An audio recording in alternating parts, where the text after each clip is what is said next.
Quando a mulher engravida, a saúde do bebê está entre as principais preocupações da mulher. E a alimentação tem tudo a ver com isso. E para falar sobre o assunto, eu recebo a médica Larissa Moraes.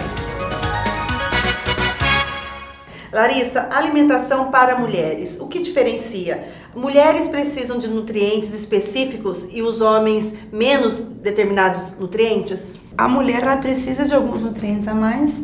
Quando a gente fala, por exemplo, em menstruação, você tem uma perda maior de sangue, então alguns nutrientes realmente a mulher precisa de mais. Então, se a gente pensar nos nutrientes relacionados à perda de sangue, principalmente ferro, né? E a gente tem quando a gente já tem anemia, mais ainda, mais cuidado ainda, isso, né? Então, quando tem anemia, quando tem história de mioma, então que você tem um fluxo sanguíneo maior durante o período menstrual, pacientes que, por exemplo, são negros, costumam ter uma tendência maior a algum grau de anemia, às vezes não tão importante, mas por conta da menstruação a gente tem que ficar atento. Então, o ferro seria um dos elementos, né? Onde eu encontro o ferro? Que o realmente ferro o meu organismo, por exemplo, absorve. No caroço do feijão, você encontra nas hortaliças que são verdes escuras, você encontra na carne, a gente encontra no açaí. Então, é muito difícil hoje a gente ter uma carência de ferro, se não for, por exemplo, por falta de nutriente, né? A gente tem uma oferta grande na alimentação, então suplementar ferro é uma coisa que a gente faz em casos específicos, porque a gente costuma ter na oferta alimentar, né? Do ponto de vista socioeconômico, às vezes com as dificuldades, a gente pode ter uma alteração carencial e não por alteração metabólica, né, do ferro. E quando a gente fala em mulher também, a gente pensa em fertilidade, a gente pensa em gestação, então tem alguns componentes também que são importantes a mulher estar mais atenta, principalmente se ela estiver nessa fase de estar querendo engravidar. Então, antes de engravidar, pensando, né, na fertilidade, privilegiar algum alimento. Na verdade, não é nem pensando na fertilidade, é pensando em gestar. Né? A mulher enquanto um ser que se reproduz, né? Que gera uma outra vida. Então, o ácido fólico, né? Nós estávamos conversando aqui antes, o ácido fólico entra, por exemplo, nas malformações do tubo neural, né? Prevenção da espinha bífida. Então, toda mulher em idade fértil que pense em gestar, né? Em engravidar, pelo menos aí com 6 meses de antecedência, procurar o ginecologista, tirar as dúvidas, do ponto de vista alimentar também, iniciar uma suplementação ou uma organização melhor na dieta. E o ácido fólico ele é só importante nesse período de gravidez, Larissa? Não. Ou ele é importante na vida da mulher? Não, o ácido fólico ele é importante na vida de todo o tempo. Mas quando a gente fala em gestação, o ácido fólico chama atenção junto com o ferro, a vitamina D, o ômega 3, outros elementos agora mais atuais dentro da suplementação da gestação. Mas o ácido fólico, ele ainda, a gente tem esse chamariz para o ácido fólico por conta das malformações do tubo neural, espinha bífida e demais alterações. Então, geralmente, a gente começa uma suplementação de ácido fólico 6 meses antes da mulher engravidar, né? Para que quando ela venha descobrir que está grávida, ela já está fazendo essa suplementação. Lembrando que a formação neurológica do bebê, ela acontece praticamente nas primeiras 3 semanas, 4 semanas de gestação, quando a mulher às vezes nem sabe que está grávida. Então, na hora que ela descobriu, ela já está aí com 6 semamas, com 8 semanas, com 4 semanas, e ela, não é que ela perdeu o time, né? Mas ela já poderia estar suplementando. E Larissa, eu li um artigo de uma médica aqui em Cuiabá, e ela alertando sobre a linhaça, que a linhaça teria, segundo pesquisas, fator que poderia provocar aborto. Ana, a princípio a linhaça ela é uma fonte de gorduras boas, né? E ela entra dentro da suplementação, por exemplo, dos cereais. Tudo que é em excesso, tudo que não é equilibrado, faz mal. Então, mesmo que seja outro cereal, que seja aveia, que seja chia, a gente orienta em excesso a não ingerir. E também não ingerir caso tenha dúvida, ou caso tenha tido alguma outra alteração, alguma alergia. O organismo por conta da linhaça. A mesma coisa, por exemplo, com os estimulantes que a gente orienta. Café, canela, que a gente orienta pelo menos aí no primeiro trimestre, não haver ingestão. Sem canela tem toda uma cultura popular envolvendo a canela, né, do que não pode. Exatamente. A canela isso, não por serem estimulantes e teoricamente a gente tem uma relação que aumenta a contratilidade uterina. A alimentação na gravidez. Diabetes gestacional. É possível, por meio da alimentação, evitar o aparecimento de diabetes gestacional ou quando ela já está ali instalada, controlá-la? A questão do nome já diz, ela é gestacional. Ela é uma condição específica na gestação.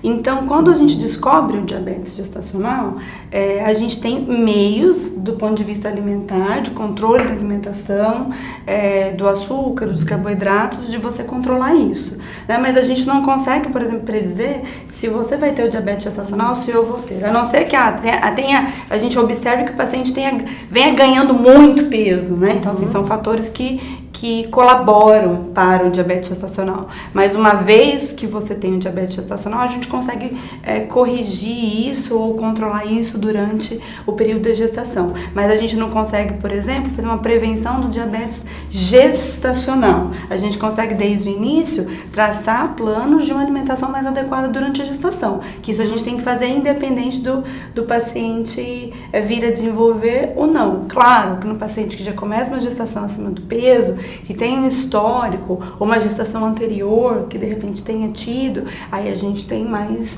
atenção, sim. Quando você disse em relação acima do peso, para engravidar, a mãe tem que ter um cuidado, a mulher tem que ter um cuidado em relação ao seu peso atual, quando se planeja uma gestação. Estou acima do peso, engravidei, e agora? Pois é, e agora? O que a gente descobre, né? Eu tenho duas situações no consultório. Ou a pessoa me procura porque ela descobriu que está grávida e ela está acima do peso, e que antes ela estava meio com preguiça, ou estava naquela fase de, tô comendo, tô engordando, mas vamos ver como é que o bonde vai andar, né? E aquela que começa um tratamento de emagrecimento comigo, e aí no meio do caminho ela descobre que está grávida. Então a gente tem as duas coisas. Isso é uma coisa importante. A gestante acima do peso, ela é por si só um fator de risco para tudo isso que a gente está conversando. Ela é um fator de risco para o diabetes gestacional, ela é um fator de risco para a hipertensão, né? Ela é um fator de risco para os demais distúrbios que a gente tem, por exemplo, em relação à copulação, ao risco do bebê, por exemplo, nascer acima do peso, e aí, consequentemente, a gente tem alterações no bebê, como hipoglicemia, né? Como a gente chama dos bebês macrossômicos, né, que nascem acima de 4 quilos, risco futuramente para que esse bebê venha a ser uma criança obesa. Então, é uma cascata, né? A gente começa com a mamãe acima do peso, aí a mãe engorda demais durante a gestação, aí ela tem um bebê que é acima do peso, né? Pode e aí, exatamente. E outra coisa é o voltar, né? Porque a gente trabalha a questão da gestação. Então, a gente tem um limiar de quanto de peso a gente pode ganhar durante a gestação. Quanto de peso pode se ganhar na gestação? A gente considera assim, numa mamãe que não está acima do peso, já se alimenta de uma maneira adequada, né, não tenha nenhum fator de risco, nenhuma comorbidade, como a gente chama, entre 9 e 12 quilos. Né? Quando a gente pega uma mamãe que já está acima do peso, aí esse ganho ele já tem que ser mais controlado, né?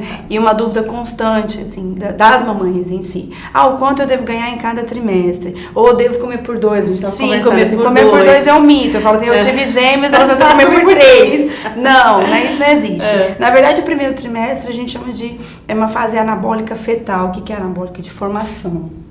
Então, a gente está formando o bebê, a gente precisa de nutrientes, vitaminas, minerais, precisamos de proteína, precisamos de carboidrato, mas mais trabalhando essa questão de formação. Então, muita proteína e os vitaminas e os minerais, que é o que a gente começa a suplementar bastante nesse início. A gente trabalha as gorduras boas, que a gente trabalha a formação neurológica do bebê nas primeiras 4 semanas, né? Então, a princípio, o primeiro trimestre, o segundo nem tanto, comecinho do segundo, mas a princípio não é pra gente ter um ganho de peso expressivo. Vamos colocar em 1 quilo, 1,5 quilo. Valoriza-se muito a qualidade do que você está ingerindo. Então, assim, muita gente às vezes tem aquela crença, mas você não engordou nada, porque não tem barriga ainda. Não é pra ter barriga. Não é pra ter essa questão de estar acima do peso. Não, você pode, de repente, reter um líquido a mais, isso é muito particular, vai de gestante para gestante, né?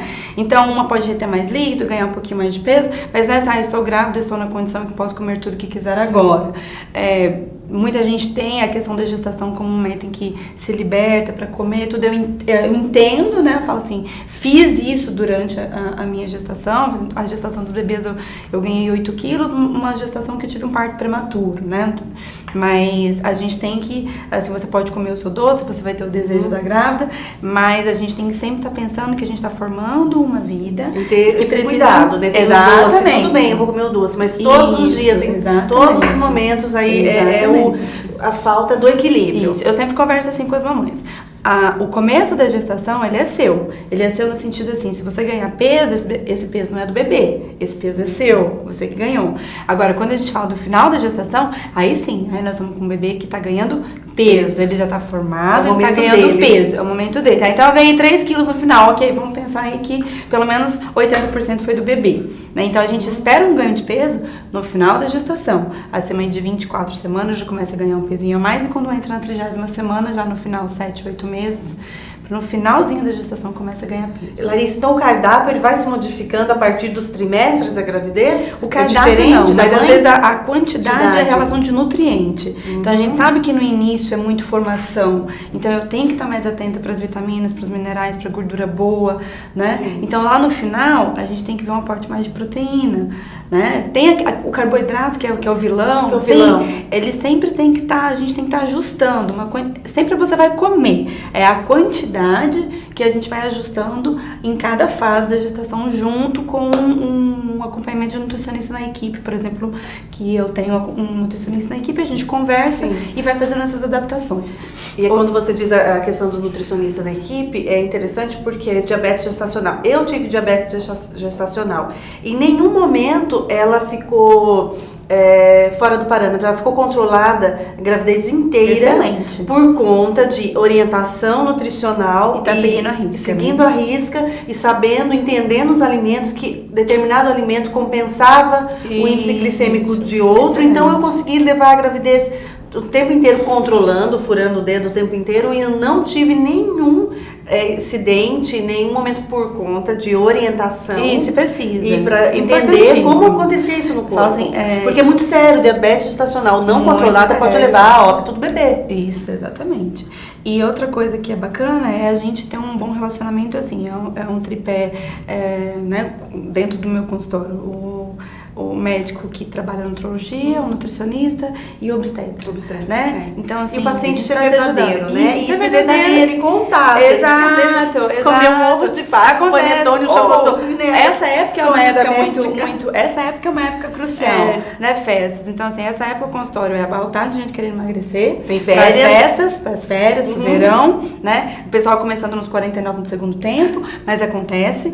E em relação à gestação, é aquela época em que a mãe, ela quer aproveitar para comer, e ela quer aproveitar para curtir, porque ela pode ficar livre, a barriga vai estar linda, então não tem... Você fica mais à vontade. Mais à vontade. Exatamente. Mas a gente tem que pensar sempre assim, na gestação, a gente pensa agora no bebê, mas existe uma coisa chamada pós-parto, que é uma coisa tem mulheres que engordam no pós-parto, né? Elas conseguem controlar na gravidez e depois no pós-parto. Existe uma série de fatores, Ana, por ganho de peso no pós-parto. Por exemplo, uma mãe por algum motivo não conseguiu realizar um aleitamento materno, independente do motivo. Então, assim, o aleitamento materno, você consegue ganhar umas caloriazinhas a mais, você tem uma formação de leite constante, né, a cada mamada, e você gasta muita energia. Então, é comum, por exemplo, as mamães que conseguem fazer o aleitamento, perderem bastante peso na fase de aleitamento. O aleitamento, ele tem a ver também com a alimentação da mamãe? Ele tem a ver com a alimentação da mamãe, mas principalmente com a hidratação da mamãe. A gente tem que ingerir muito mais água do que o que a gente chama de basal recomendado durante a fase de aleitamento. Então fica muito aquela questão assim no pós-parto. E eu digo isso porque passou comigo também. Então, assim, a gente tem um conhecimento específico, mas a gente também tem aquela crença popular. E a gente vai muito na crença popular. Então a canjica. Fala assim, eu fui refém da canjica. Eu fui refém da canjica. Sopa de milho. Não, demais. Então, assim, o principal, eu falo assim, a canjica, eu acredito que tudo ajuda, né? Assim, a boa vontade de todo mundo, a nossa crença. Canjica de vó, então. Mas é uma coisa assim, a água é o parceiro da mamãe, né? Da mãe que está em aleitamento, que está fazendo essa questão do aleitamento materno. Mas tem mulheres também que não conseguem, né? Que não produzem. Você tem a questão de não produzir o leite, tem a questão de estresse, tem a questão, por exemplo, às vezes os bebês ficaram na UTI, né? Meus bebês ficaram 50 dias na UTI quase, então já é mais difícil todo o estresse do ambiente hospitalar, você não tá com seu bebê, assim, você tem alta, mas você não sabe que seu bebê é do hospital, né? A gente não sabe, assim, os pormenores do pós-parto de cada mãe, né? A questão de depressão pós-parto, a questão de adaptação, relação mãe-filho, dona de casa, esposa, tem uma série de quesitos aí. E Larissa, e é preocupante, a mulher teve um neném, a gestação, a gravidez, né, com o ganho de peso dentro do equilibrado, no pós-parto ela ganhou muito peso, esses quilos adquiridos no pós-parto são mais difíceis de serem eliminados depois ou não? Tem assim um período, eu tive um bebê. Em 2 anos você tem que recuperar o seu peso anterior. Eu digo assim, não existe um tempo, assim, se a gente fala, você tem que recuperar o peso. Não, essa palavra ela não cabe, porque é muito individual isso, da rotina de cada um em relação ao bebê, como a gente está conversando. Mas quem está em aleitamento tem uma facilidade muito maior de perder peso. Então, assim, se está conseguindo amamentar, é uma excelente oportunidade de conseguir retomar o peso inicial. As outras mamães não conseguiram eliminar o peso. Eu acredito assim, nos primeiros 2 anos pós-parto, principalmente primeiro ano, que ela se adaptou, teve a questão de todas as fases de evolução da criança, papinha, aleitamento, tá andando, tá engatinhando, fez 1 ano.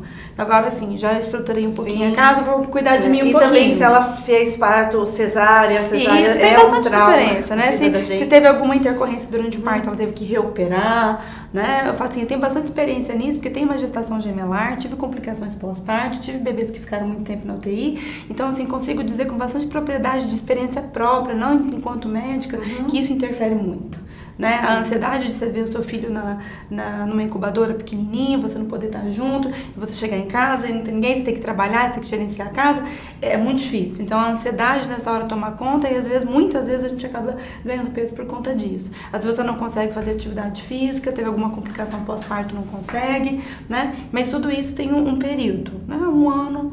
Retoma as atividades, aos poucos, gradual, começa com a alimentação, não consigo exercício, faz as 2 coisas junto, começa primeiro com a alimentação, depois retoma com o exercício, até que isso vire uma rotina. Começa 2 vezes na semana, passa para 3, até que você tenha mais disponibilidade, entre dentro do que é habitual na agenda e você consiga voltar.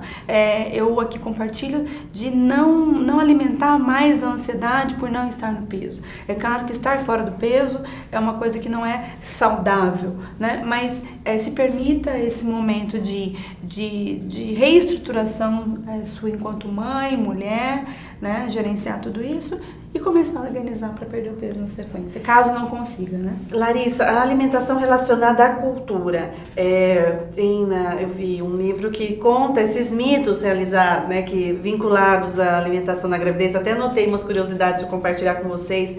Na Coreia, as grávidas são aconselhadas a tomar uma sopa de algas marinhas. Na África do Sul, uma mistura de ervas que pode incluir desde margarida a urina de animais. Isso tem um livro falando, né, sobre esses mitos de gravidez. Então, alimentação quente, alimentação fria. Então, é muito cultural em Cuiabá. Tem a coisa de vovó falar, manga com leite é quente. Menina não pode comer determinada fruta na gravidez porque é quente. O peixe de escama de não sei o que também. Como que relaciona a questão da medicina, da ciência com essas culturas, com essas crendices, com essas crenças populares? Tem algum efeito de verdade? É difícil, porque como que você vai, às vezes, dentro de uma família que é grande, tem a avó, tem a mãe, a experiência de tia, todo mundo fez e deu certo, e aí você, porque você leu, porque a medicina evoluiu e saiu alguma coisa nova, não, eu não vou fazer. Então isso é muito complicado. Eu falo assim, eu tô te falando do exemplo da canjica. Sim. Eu mesmo comi horror de canjica. E eu sei que isso basta tomar muita água. Então, assim, a gente se agarra realmente às questões culturais por acreditar que possa ter alguma relação. Mas muitas dessas crendices, elas não têm uma relação científica. Pesquisas que atestem com a questão de assim, não ingerir, né? Já o que a gente não tem com a água. Então, você pode colocar a garrafa do lado da poltrona de amamentar e firme na água que vai tranquilo. E alguns alimentos, tem pesquisas que dizem que alguns alimentos poderiam provocar alergia no bebê? A mãe que ingeriu determinado alimento com muita insistência na gravidez, esse bebê manifestar alergia de algo que a mãe consumiu? Ana, isso é bastante discutido, né? A questão das alergias alimentares é um assunto novo, a gente pode considerar novo, tem bastante opinião a respeito disso, mas a minha experiência, eu enquanto dentro da minha área, não julgando os demais áreas, né? Mas o que a gente percebe é que existe uma relação, né? Às vezes não direta e não às vezes no momento logo após a introdução alimentar ou o aleitamento, mas às vezes em um outro momento, quando a criança cresce e começa a entrar em contato com outros alimentos, né? E tem sim relatos de pacientes, por exemplo, que estão ingerindo leite e tem uma resposta negativa do bebê. E a hora que a gente retira o leite, isso esse melhora. Leite, quando você disse, referindo-se assim, a leite de vaca. A lactose. A lactose. Assim, né? Mas a questão, assim, tem a questão da lactose, tem a questão da alergia da proteína do leite, que é outra coisa, mas isso, assim, ainda é muito questionado, né? Falo assim, dentro da nutrologia a gente tem uma maneira de conduzir, a pediatria tem uma maneira de conduzir também. Eu acho que é um equilíbrio, à medida que o que você tem condições de fazer, aquilo que você sabe e a resposta que o bebê tem, né? E a gente vai trabalhando em conjunto. Em relação ao que a grávida não pode ingerir, o que então, é muito assim, que não é legal. Os estimulantes, né? Ela falou assim, os estimulantes a grávida não pode ingerir. Ela fala assim, a cafeína, a canela, tudo que for fora do que é alimento, medicação nem se fala, que é nem não colocar nada na boca que não for prescrito pelo médico, ou que eu vou ingerir porque a colega grávida ingeriu, então isso nada. Mas a princípio o que for estimulante, tudo que você for tomar que a princípio seja natural, uma erva, né? É um chá de chá verde, um chá não sei o que, então aí tem que tomar mais cuidado. Mas a princípio, assim, os estimulantes, todos aqueles que são capazes de aumentar a frequência cardíaca, o gasto calórico, termogênicos, por exemplo, de academia de jeito nenhum, né? Isso daí a gente tá cuidando. E né? o guaraná ralado que é bom? Meninas, como que faz um guaraná ralado? Como que faz guaraná ralado? A gente orienta a não tomar um guaraná ralado, né? Mas eu falo assim, é questão cultural. Às vezes é difícil, às vezes você descobre só depois. Ela já ganhou e falou assim, doutora, não consegui. Mantive que é um hábito, né? Que tá dentro. E tudo é relacionado à minha quantidade. Assim, às vezes, eu tomo só um pouquinho de manhã, eu tomo 3 vezes no dia, porque eu tô cansada, né? Então, assim, a princípio a gente orienta a não tomar. E comer de quanto em quanto tempo? Isso também é uma briga constante, né? Mas, assim, existe, assim, a grávida tem uma necessidade de estar comendo em mais tempo por conta dos casos de hipoglicemia, né? Não sei se as mamães que estão nos assistindo concordam, mas é aquela coisa assim, eu tomei café, mas parece que tem 2 horas que eu comi e eu já tô com uma sensação de náusea, de mal-estar. Isso também é muito individual. De fraqueza. Isso. Né? A princípio a gente orienta. Sempre ter uma fruta na bolsa, sempre tomar bastante água, né? Sempre ter uma opção que você possa retirar e comer, porque algumas grávidas têm tendência a fazer mais mesmo essa hipoglicemia, e outras conseguem tomar o café da manhã, fazer o lanche da manhã, o almoço e ter a rotina normal de alimentação. Qual a fruta amiga da grávida? Olha, todas as frutas que são ricas em água, exceto as 3 frutas que contêm maior quantidade de açúcar, que são a melancia, o caqui e a manga. Né? A manga e a banda. Mas assim, a manga tem uma quantidade de açúcar muito grande. Mas assim, as frutas todas elas são amigas, assim, não só de todo mundo, mas das grávidas, por conta da quantidade de nutrientes. Né? Então eu falo assim, vamos trocar de repente o carboidrato da massa pelo carboidrato bom, pelo açúcar bom da fruta, que aí faz bem, nutre a mamãe e nutre o bebê. Eu quero te agradecer pela entrevista. Já vou deixar o convite aqui, a gente vai programar, já vamos agendar, que eu vou fazer uma entrevista especial com Larissa para falar das festas de fim de ano. Ótimo. Natal, Réveillon, quando a gente se depara com aquela ceia maravilhosa, com as sobremesas, quais maneiras da gente poder desfrutar de tudo isso, mas também equilibrar com outras coisas. Então vamos já combinar para a nossa próxima entrevista falar de festas de fim de ano. Eu vou adorar, essa época é muito propícia para isso. Obrigada. Obrigada, a minha entrevistada de hoje, Larissa Moraes, médica.